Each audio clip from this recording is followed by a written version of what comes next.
menika matur parandene tutur ketawur karana Kanjeng Rama namung tansah nggih kepengin sedo monggo kula tansih betahaken tuntunanipun pepunden kula. Lah kuwi anakmu wae nyebut kaya ngono.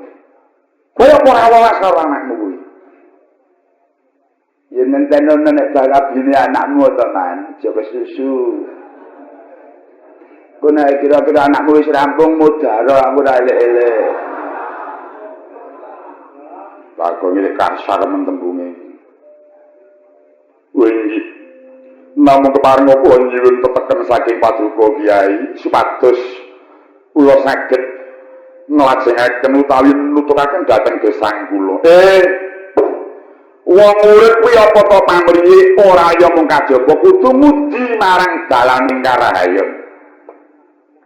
Lamun kepengin manggih ing karahayon uripe aja nganti ninggal marganing karahayon limang prakara. Mungguh apa to marganing karahayon limang perkara? Sepisan yaiku ngawuri kejaten lan surasaning paugeraning pangeran tumrap marang kawula.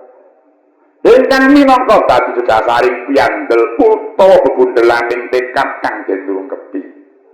Kuwi dalan kang sepisan. Inggih. Dalan kang kaping pindho tansah nindak mebektimu marang pangeran lan utusane ingkang disentosake kanthi srana manembah manut satataning agama kang sira rasuk. Iku minangka dadi sarana tetalining elingmu marang sing gawe urip. Kawula muni kaping 3 yaiku dalan budi dharma.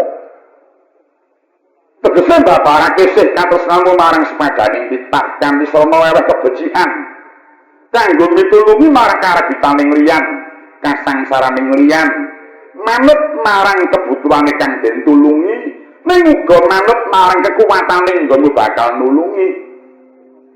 Kowe nulungi marang para kang keserakat kena ning aja nganti nganggo ibarate nglilin iki wetenge dipadang ini ngawake dhewe diledek nganti ora krasa. Entek-entekan malah ora krasa. Lah kuwi aja nganti.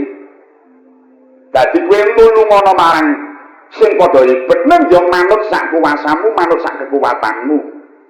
Aja nganti kowe lali nyang kebutuhane uripmu dhewe. Kawula muni dalan kang kaping 4 yaiku kuwi nek ngunjara hawa nafsu kang tumuju marang tumindak piyawa. Kuwi kudu dikunjara. Pamriye supaya ora ngridu marang lakumu nggonmu nindakake kewajiban liya-liyane. Kawula muni wondene kang wekasan ngenggonana budi luhur supaya bisa kanggo sangu utawa srana nggo marani marang gegayuhaning urip kang sejati. Waton kowe bisa nindakake 5 prakara dalaning karahayon. Uripmu bakal tinuntun lawan pangeran Anoman.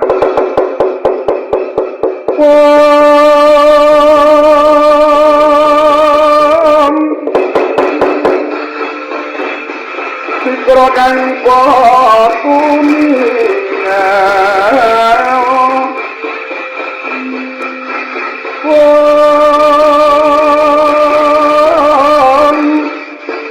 Acang posan wong ngedali Lertake prileting conto Sang lengkung mangundang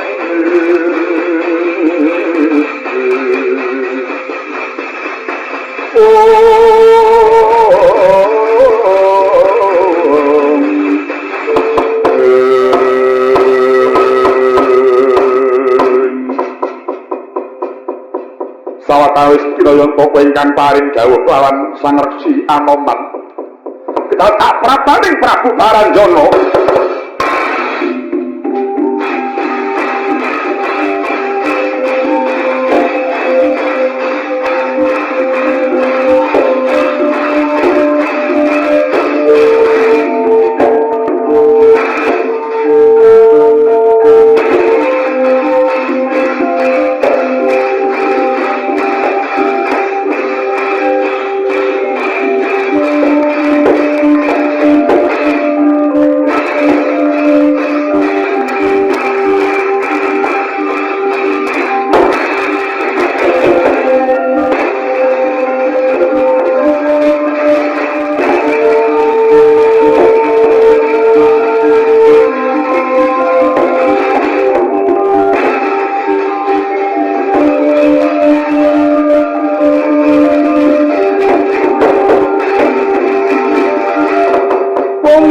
dunya pratangka windu winyat amun-amun lir kemampang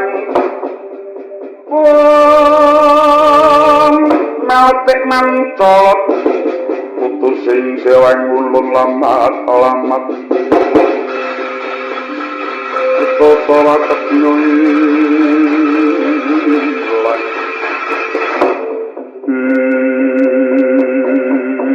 Belata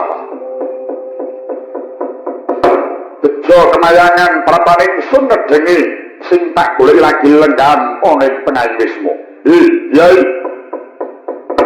Yo kagiat ingsun ing Prabu. Nitik pengagemane iki Marindo nanging kok wangune durung tepung nyang tata krama. Mlebu nyang sudungku tanpa nganggo uluk salam. Sinuwun padha rareja. Yo, tak tampa, Kyai. Aja kesengguh yen aku tambuh marga aku durung manuk, dasare durung tau weruh. Sira iku Narendra saka ngendi sapa kang dadi juluking Sang Prabu? Ingsun Narendra saking timbul taunan jejulurku Prabu Baranjana. Kowe kang aran Semar? Iya, jenengku Kyai Semar.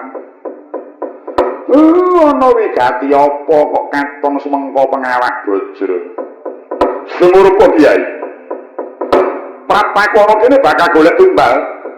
Kanggo numbali manunggaling Pandhawa kelawan Kurawa kang wektu wis bisa rukun awit sapa pakar ning guru Kursilomana nanging kerukunaning Pandhawa Kurawa mau ora bakal bisa langgeng lamun to tampi numbalan manungsa kang boga sampir wujude kaya sira Kyai Semar iku mengkono manungsa Semar ndak sembelah gulumu kang wigati tanggo pekakak pinawasra tumbal manunggaling Pandhawa kelawan Kurawa Dodo murtad lirikin tetap Dodo kang maling ngawani Tumutut paton ning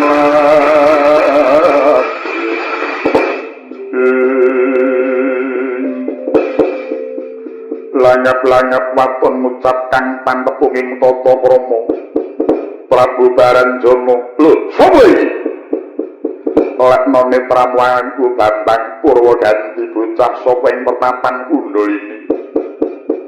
Sumakean temen tembungmu bakal gendak sikara marang pekulune Semaya. Bakal sembodo yedanipun den kuwaton bisa nglangkahi kunarmaning Bambang Purwoganti. Tak sarang bocah durung kumpul-kumpulan ndalah Kakang Sumbar. Kowe arep ndati marang Kyai Semar pancen kapon duduke kali metu jopo gandang dening aku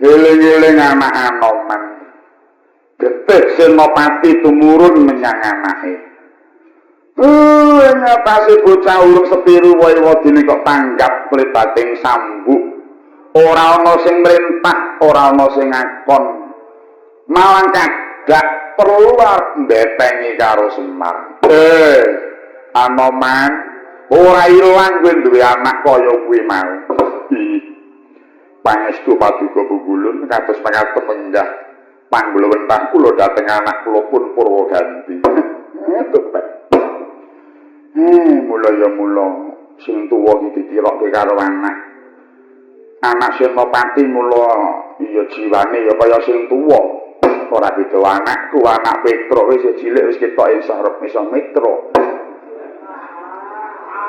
iya ada anakku aku ki tukang rekam anakku ya pinter tuku kaset diam menang ora ngerti keamanan cek menengah terus senani ada cipta gareng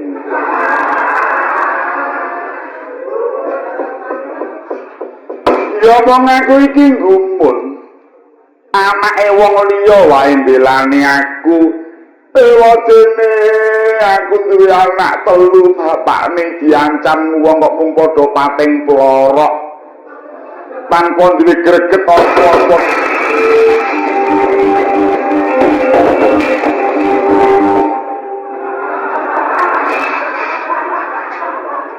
Iki ngapa to, Reng? Oh, salayar benake kabel kok disampake. Awak ngarang ngedung rokok sapa? Tak kira nek arep belani tibake wong ngalih nggon. Ayo ngene dek bener jilak-jelek ngelangkai sinden ae. Dene sabu kawat kok ya. Kulun apa kula mboten badhe nikahaken kaliyan yoga kula pareng kula nyuwun pamit badhe ngawat-awati anak kula iya mangsa Budawa lan matur nuwun sadurunge Anoman kowe bakal ngersa tentrem kuwi ning karekan kula iki.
Pandhawa tata gati wisaya indriyak sasara maruta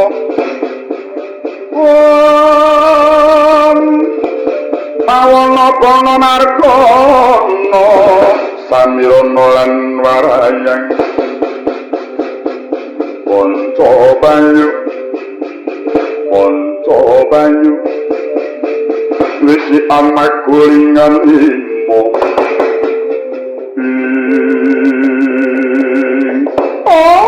salah.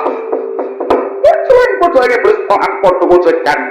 Tonton tayuan kalau termani kalau sotilaku. Wangune jikang wangi. Ya bukan marang ratu gosiku. Satria bagus. Sopo kang tapiaranmu. Mau tangguh marang aku balik ngendi dakamu sopo percikamu. Papu. Ditakoni goblok nyunjung tongko. Kaseting Gustiku Prabu Baranjana ngalindring timbul taunan. Areng kutetian kala cengkong Puspanala. Kala cengkong Puspanala. Ya, nadyan kuwi sapa, Gus? Nduri saking pertapan Kundalini. Petapan kendali sodo aranku Bambang Purwodadi. Aja Gus duwe mok Subaraya. Aku yang ngomong, Bos. Aja maju mboko siji ngebiye bareng ora bakal tak tinggal loncat. Oleh nopang lan lakon rang sang murta balung mok, Bos.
Wangsa Krura ke kiri-kiri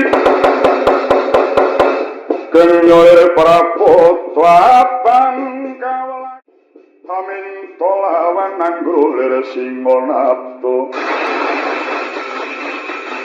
Dadi pagi narto malu grupo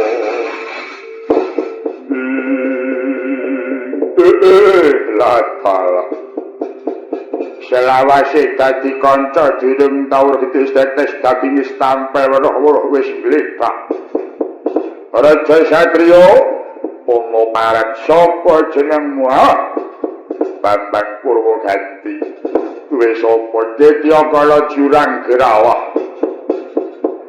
Welakno patine kancaku njaluk mati mara maju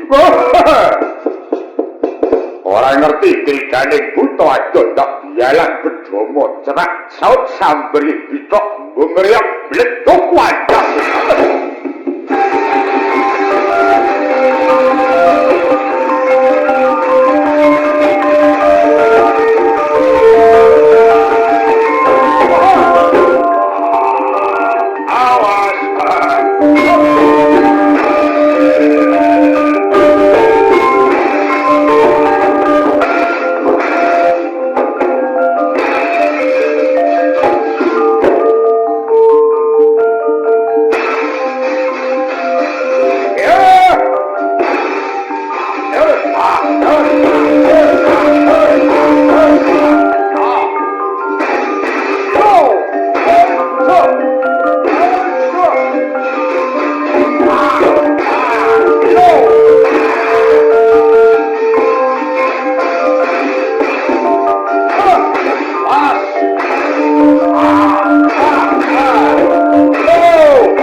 Suramarata Jaya marata amuk gerbuten aku.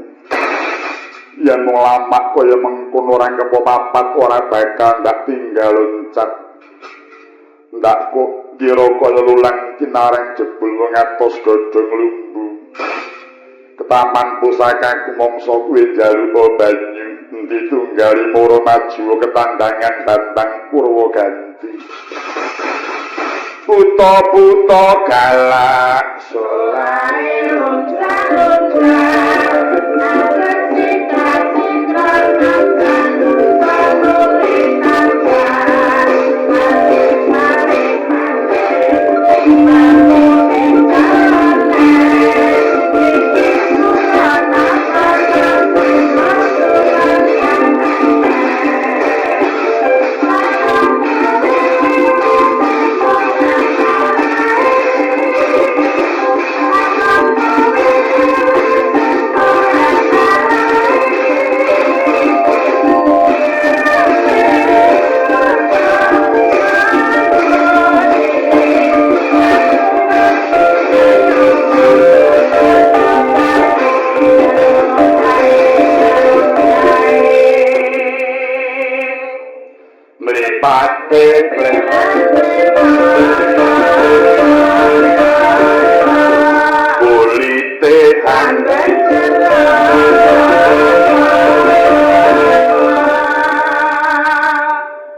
tong-tong tumandangi Bambang Purwaganti kok jebles ndaraku Harjuna. Bebek. Sajake ambak bocah gunung ning pancen ya mempeng oleh ngudi pengalaman. Nyengkok-nyengkok satriya saka praja. Membat-embat jemparing kok ya persis kaya Ndara Janaka. Bebek. Mangsa jaluk banyu kowe. Tibake ratu teka nggawa buta teng gruduk. Ya rusak ning karang kedempel mula kok wenih putih lontek. Manca dipangan karo buta iki. Ayo, uripa. Nah uripe raro. Nya jakaten mesti ra gelem. Nya jakaten mesti moh. Nya jakaten nya jakaten nya Reng. Apa? Aku tulungan Reng. Ya kene. Oh, irungku tak lepok kecangkep utawa diangkep kaya ngene. Lho, wong wis mati kok iso ngangkepi. Lah iki kira digeget kaya ngene. Mula, kok aja rusuk-rusuk. Engko ya edan kowe. Senane dolanan cangkem buta. Bae mati kok loloyo apa-apa. Anggo iki ora nganggo diitung-itung. Kuwi gawat apa ora mung mati mleboni tok. Piye kudu ngono. Wah, wis ora karuan ane. Wah, awak digeget kaya ngono. Nek wong buta mati kok iso geget kaya ngene ora. Wah, wis to. Wong tuwa sing temandang ora ula. Mula ya jemung blang-blong wae iki. Ngati-ati to, wis ngati awas. Ayo, sendal, ayo sengkake, ayo. Ayo, sampai karo pangeran nyuwun kuat, nyuwun.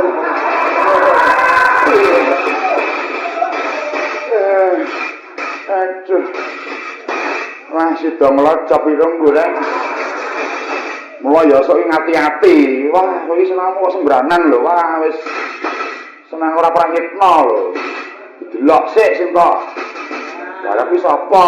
Tanpa belum. Tak kira ya wis mati. Lah kae cak mati.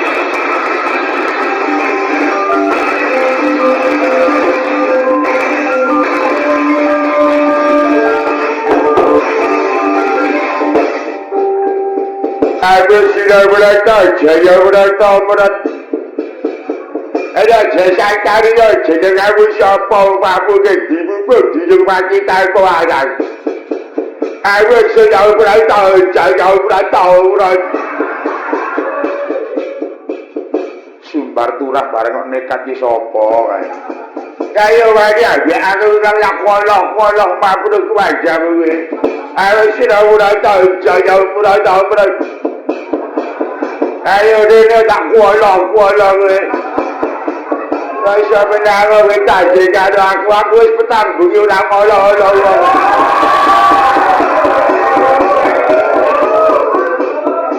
Ayo dene taje karo aku mati dene aku kowe.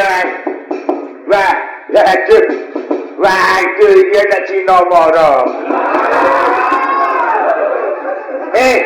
Sawangan le. Nek tiyang Hawa ki putih, rada semu kuning terus sumunar. Lah aku ki nang nyawa mateng kok. Lah tak kira nek babae. Babae jengkolmu mlocot kuwi to. Pancen ngenyek karo aku kok kowe awakku ireng terus tok nyek sak karepmu. Ya jaluk pangapura ya yu aku ora ngerti kok yu. Lho rak saya nekat to iki. Wong lanang kok iyu lho. Lah tak apa wedok kok lanang ya. Lah senengane kok nyelaki lho, bidane wedok kok lanang. Le, aku lanang. Lah wedok. Apa ya iki kanggo susu? Ayo, ora enak wong lanang kanggo susu iki lho susuke. Weh, jan disamber gelap tenan. Iki rong yo le. Irung tidak iki janggut itu wae janggut tidak iki wah jan pangan telo tenan kok iki gulu menjing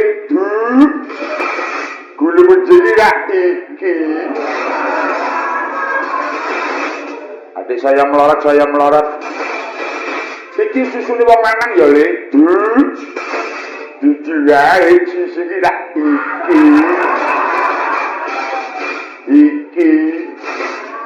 utel utel gawa men iki mbah dukun sing ngetok kleru ya le sing ngetok kedawan ala dudu utel iki ra ayo sini utel iki ra ayo sini betul iki tak iki. Bari munggah. Jenengmu sapa? Aku Petro. Oh, Setekro. Petro kok Setekro. Kowe sapa le? Takon karo aku Jetio kaya gandrung manis. Waduh, jenenge gendhe. Aja sebenarnya lho aku galak lho. Sloko bathok elailo si Rama menyang kutha oleh payung moto macengki luluban wong mati ora obat yen obat medeni bocah yen urip golek duwe.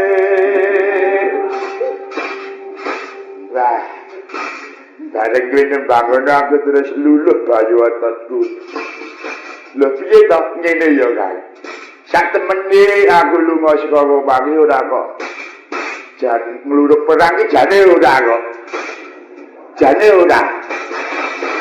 Mulya kuwi aja duwe pengira iki nek aku arep perang jane aku ki arep pulaan lagu. Kowe heeh. Oh, dadi ora arep perang. Ora arep perang aku arep pulaan lagu.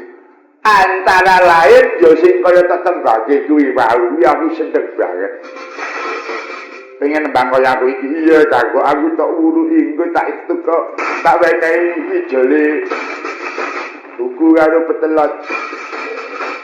Oh, ora aku ora ndagangke seni kok le. Nek kepengin nularke nyang negaramu kena ning kudu weton iso ngejeni karo seni kuwi. Iya. Marga seni iki saka budaya, mongko budaya kuwi yang kenangan sing babar kaendahan. Mula nek nganti kowe mengko ora iso ngaji utawa ngersa nyang luhuring seni, aku percuma nulangke kowe. Aja sabar iki. Golek tekan kocak. Biar ki radio buta kuwi. Kok radio buta lho, lah nek nggonku ya buta ya radio buta lho. Oh iya. Pengen nembang iki mau.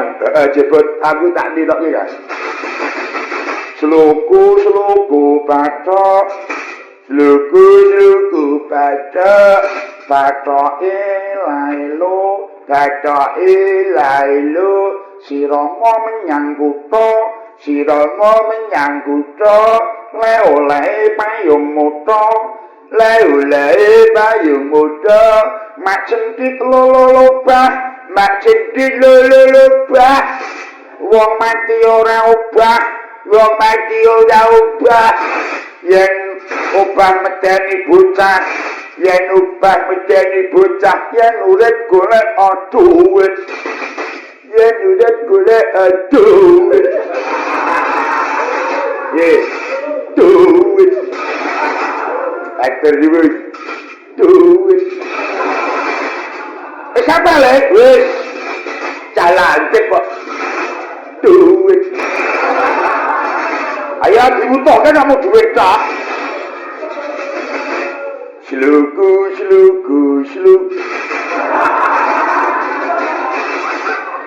Bata sluku. Sirama sluku. Lae sluku.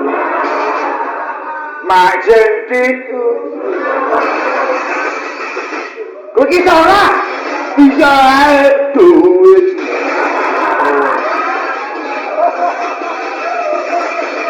Ya lupa sluku. Ya nurip.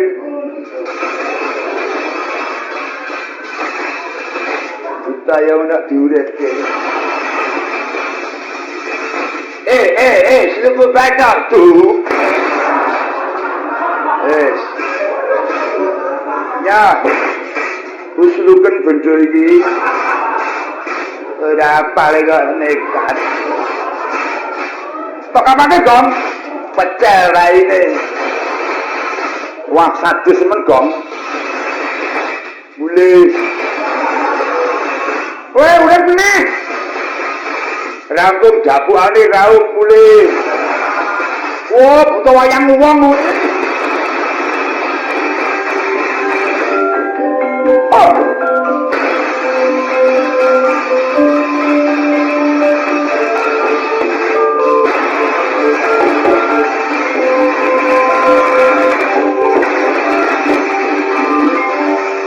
Katanya bodoh warang dan betul. Besok hamon demo Paris. Prayat noyo karo.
Kenoken kaki saya ini, dari wanita wong gerak, ayo, sultan kapan gue,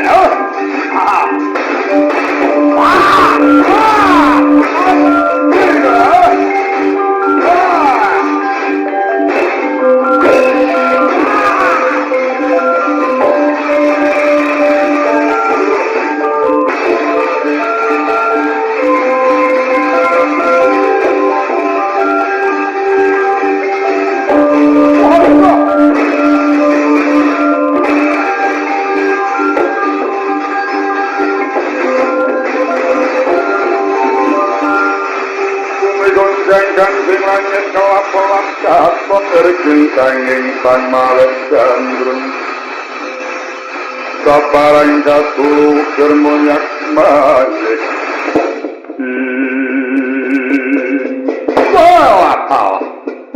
orang ngerti sangkan paraning bidaya mawanor ngidit kupingku sapa iki waspadakno aku begawan ana mangsa kowe kendali sodo kepernah apa kelawan batang Puraganti aku wong tuane salah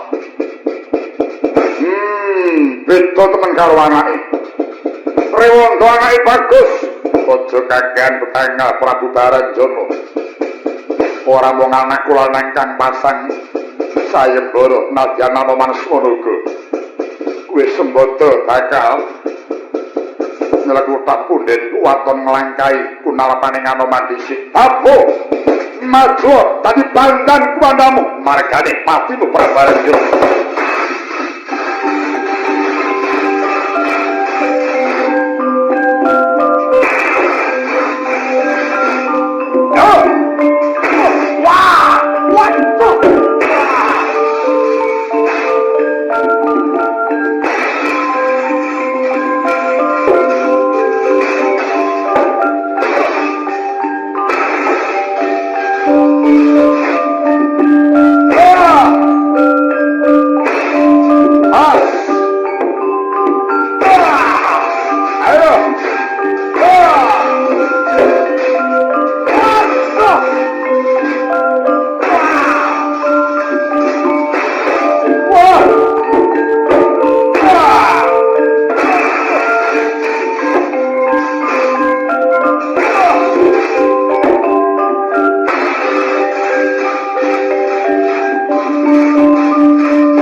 amuk Suramarata Jaya Marata amuk kerebutan aku lakon ndak gapit siku pengapit ora gumletak meguru karo batang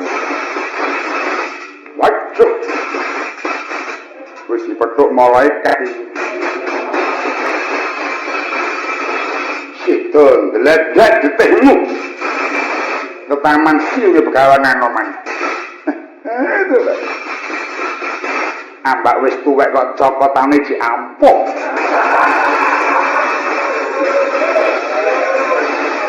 ora nyala tuwek kok ya dipetho nyokot yen pancen aku wis isin wis pekewuh mrumangsane aku wis tuwa ning gandeng kepepet kepiye meneh ning ya sekali-sekali kok ya pancen kudune ya ngono kuwi ndak dinyek engko wong tuwek ora iso nyokot durung karuan nyatane ya dik jemecet kaya ngene ora nyonot mbok anu aku nyuwun tulung penemban apa kula ditulari supaya iso meril niku pripun kuwi gawan ning mboten to kok ya duwe kok aja dienggo dhewe kancane ditulari kepengin meril nggih tangga apa oh alah penemban sampean mboten ngrasake Kula niki udakara pun sesasi niki kok mboten iso mereni wonten napa. Oh nggih. Kok mung suwat mawon. Nganti mbok netro kecuk wae cedhak ini mesti mboten gelem. Ngejak ngopo rasa mere kok cedhak. Mbok cobi kok pun tulari sepatosaken mere. Iya nek aja nggo dolanan mboten. Mangap iki. Wis. Loh. Isa. Isa mere ayo. Loh, ya.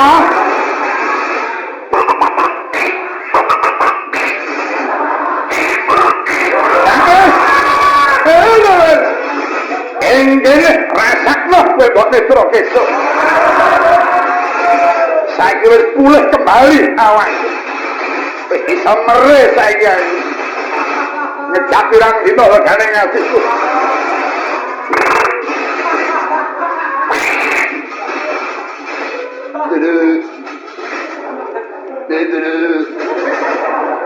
Ngapa?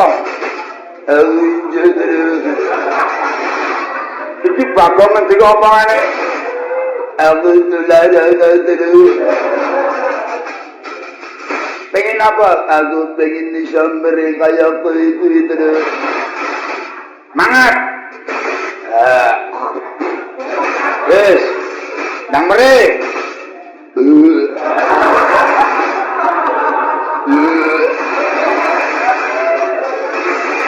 Piye? Iki mata kaya apa? Jare pengen mere. Le. Malah menek-neki. Ini apa? Lihat mungkin kayak kekendelan terus. Oh, mantap. Oh.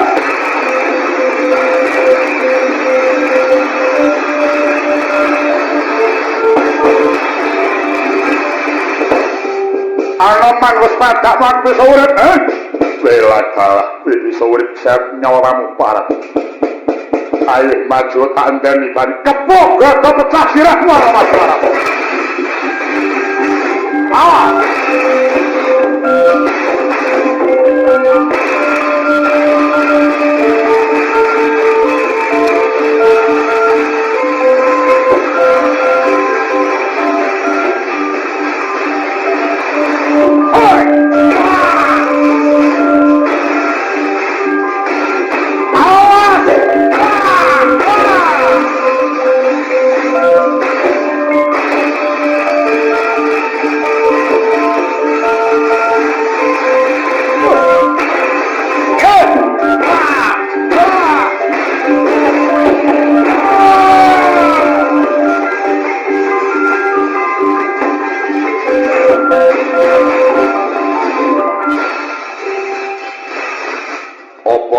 Aku leno baran jono.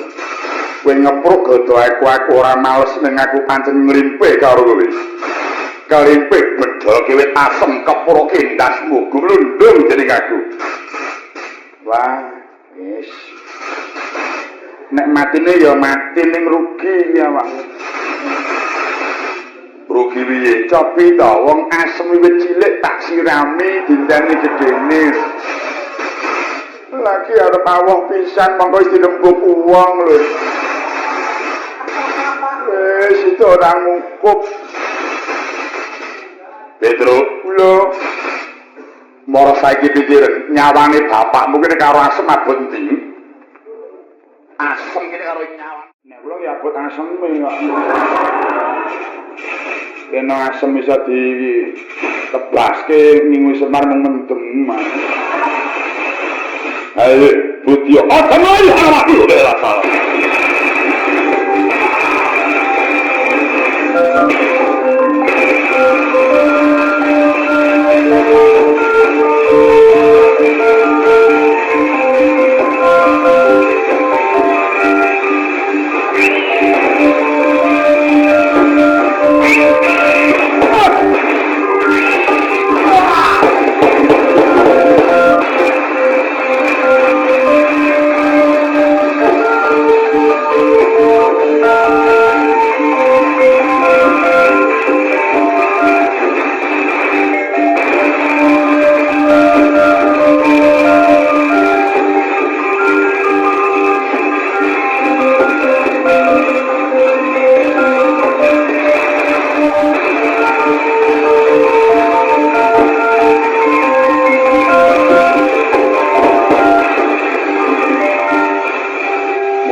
Arjuna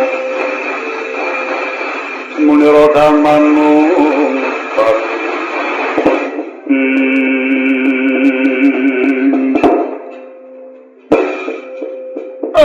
niki ndara kula Raden Arjuna iya Kakang Semar ingkang swana menersaning Kakang Badranaya wilujeng Gus Kakang wis ndak pompo Raden Pati Sengguni wilujeng iya Kakang Semar wis tak tampa wonten wigatos menapa teka ndara kula rawuh kok miyos saking kaributulan aja kurang pamengku Kakang nganti aku nerak kasusilan sabab miyos saka pungguran dene sowanku mrene aku terang kautus pawan para Marsila Mana dina iki Kakang Semar tinimbalan sowan marang Praja Ngastina kula piniji kalih Begawan Lumana didhawuhi sowanten Ngastina iya pancen mengkono wigatosipun menapa lho kinenekseni manunggaling Pandhawa kelawan para kadang Kurawa iya Kakang ora diaturi apa-apa mungkin nenekseni manunggaling Pandhawa Kurawa kang wis bisa rukun awit saka budi dayaning penemban Lumana nggih niku pendhita apik banget kepareng ngrukunke Gusti kula Pandhawa kaliyan Kurawa nggih mung kula pengajeng ningali oleh ngrukunke kala wau tulus menapa mboten nggih kula mboten ajeng selak niki mau enten wong teka ngriki jenenge Baranjana ajeng mateni kula kinarya tumbal ora Kakang aku kang nyoto kautus menawa Kakang pancen iki nenekseni ora bakal kanggo tumbal nggih sing bener niku Baranjana napa sampeyan kula dereng iso mestake iso kula mestake nek pun kula tekan negara Ngastina yen mengkono ayo Kakang daya-daya ingkang tak dherekake nggih ning ampun miyos ngajengan gandeng niki mau mlebet medal wingking kok medal wingking malih awet yang medal ngajengan tan urungu sampeyan dialang-alangi kalih Anoman kula boten mentuk digawa saking Karnegenta ya Kakang mulai kami suruh pungguran hingga praktek agur Ngastina ayo tak dherekake Kakang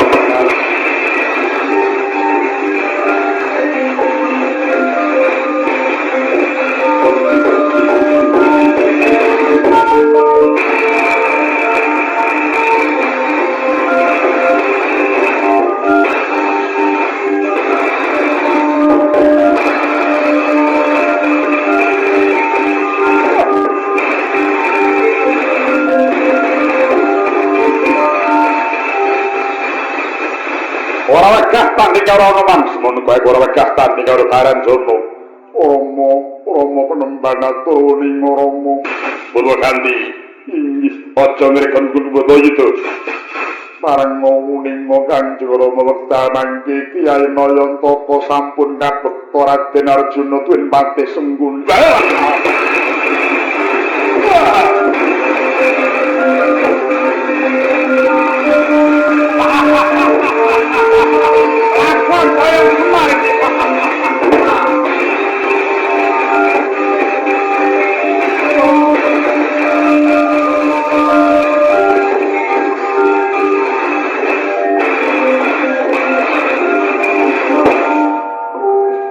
anakku anakku Pawa ganti tak rewangi besar kulitku tak getihku aku nglabuhi Kyai Semar parandene sing tak labuhi saklakon digawa dening Gustiku Raden Janaka lan Patih Sengguni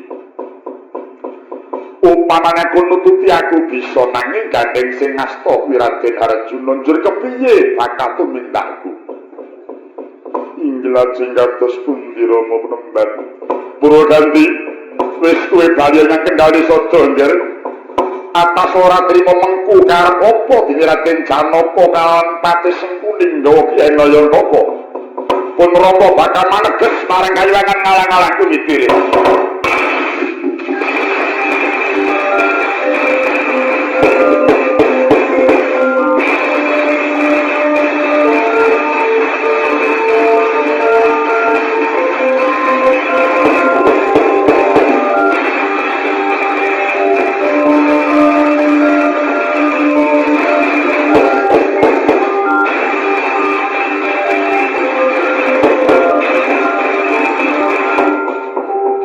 ana maneh kang sampun ngaraga sukma katingal mayangkara angandhut marang ragan ibarat kodhok ngemuli lene siberning kabar kalyangan malang-malang kumitir.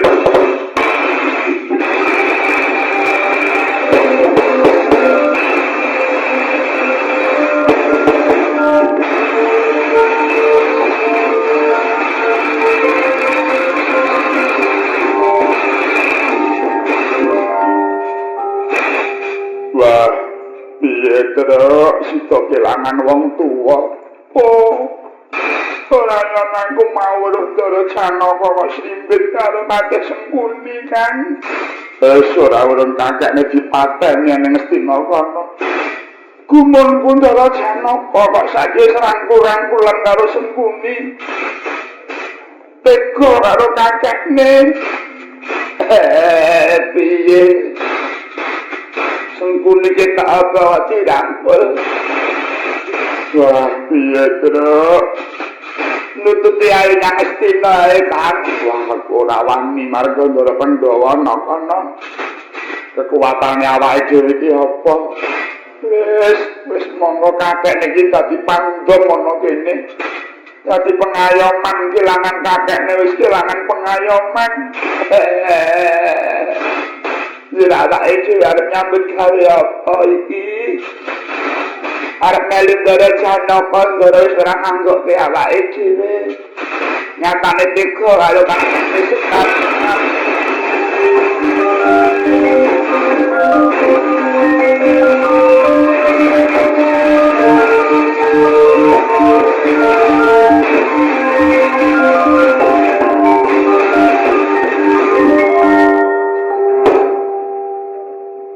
Wah, asep manah kula Gusti kula Ndrawati yang rawuh saripit kaliyan sinuwun mandura. Bekti kula sinuwun nala garing wis tak tampa. Iya, wis tak tampa nala garing. Bekti kula sinuwun iya betul wis tak tampa. Iya, betul wis tak tampa. Sinuwun Ndrawati. Ada sinuwun Baladewa wilujeng ten. Iya Bagong wis tak tampa.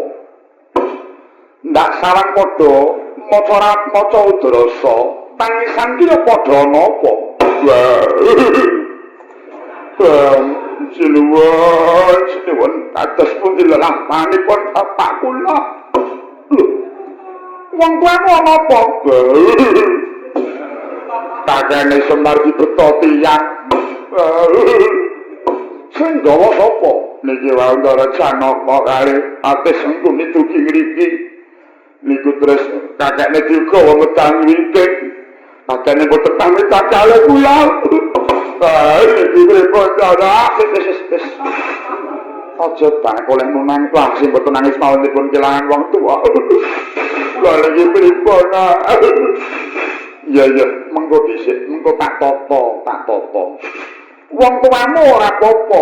Mboten napa-napa pripun wong kali Sengkuni ngoten kok mboten urung ajeng dipateni. Margi sadurunge niki wong enten sing cetha sing matur, nek basa ya basa, nek ngoko ya ngoko. Nggih saderengipun Ndara Janaka rawuh niki wau Prabu sapa to kan mau? Prabu Baranjana. Wah, Prabu Baranjana nalendra saking pamendika Timbul Jaya.